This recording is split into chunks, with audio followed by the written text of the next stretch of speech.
I don't want to start thinking about the flu just yet, Jeremy, but there was a distinct nip to the air today. There was a distinct nip in the air today. Fall-like feel for our very first full day of fall. Fall officially started yesterday at 8:44 a.m., but this is the first full day of fall, and as we head further into the fall season, more of us are going to be spending time indoors in close quarters with one another, so airborne diseases are bound to spread. Make sure you get vaccinated, very important. You know, today felt like fall, and we were dreary a lot of the day. Only picked up less than a half inch of rainfall in most of our locations. This is your rainfall total map. Wilkes-Barre Scranton International Airport and Mount Pocono hardly picked up anything, a few hundredths of an inch of rain, whereas Hazleton nearly a half inch. Same for Selinsgrove. We saw heavier downpours in central Pennsylvania. I'd call them moderate downpours in central Pennsylvania today, and many of those showers broke up by the time they made it to eastern Pennsylvania. Temperatures only topped out in the mid-60s, 64 in Avoca, 65 for Williamsport. Only 57 degrees today is a high temperature in Mount Pocono. Definite distinct nip in the air there today.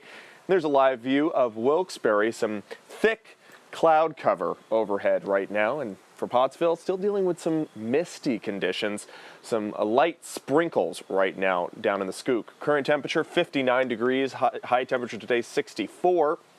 Our sunset, yeah folks, it's in the 6 o'clock hour. 6:57 was our sunset, our second sunset now in the 6 p.m. hour, and we're going to continue to see sunsets earlier and earlier as we head towards the winter solstice. Winds are calm right now. That'll help to develop some fog early tomorrow morning. Current temperatures in the 50s across the board. Will probably fall into the 40s tonight for places like Storuca and down into the Poconos.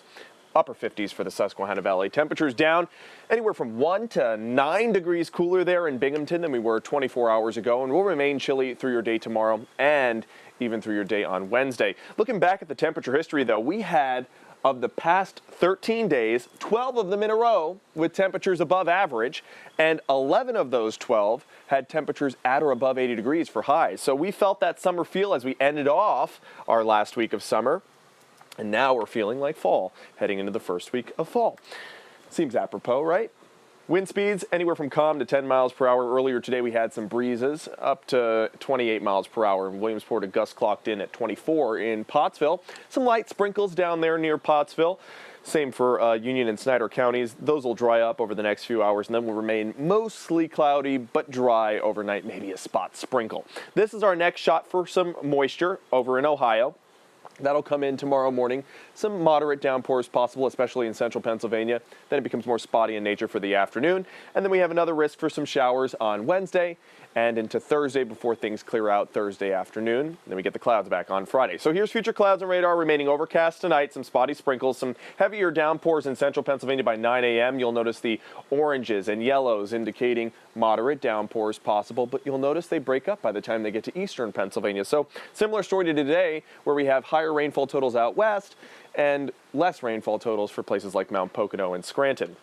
Things remain spotty in nature throughout the rest of the afternoon on your Tuesday. So if you're planning to go out, just have the umbrella handy, especially if you're going to the Bloomsburg Fair tomorrow. Wednesday, spotty risk. You'll see just some pops of green throughout the morning and afternoon hours on Wednesday. Wednesday night, more of a chance for a vigorous shower or storm overnight into Thursday before we clear things out for Thursday afternoon, start to see some peaks of sunshine.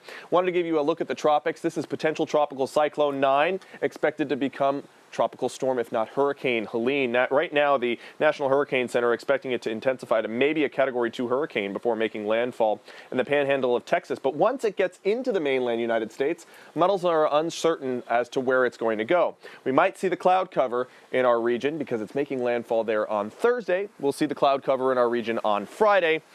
I don't think we're going to see much moisture from what becomes Helene, but we might see those clouds linger into the upcoming weekend. There's a look at your 7-day temperatures in the 60s for your Tuesday and Wednesday, rebounding to the 70s once the sunshine returns for your Thursday, and keeping it in the 70s through your very first full weekend of fall, Scott. All right. Thank you very much, Jeremy. You got it. Have a good night.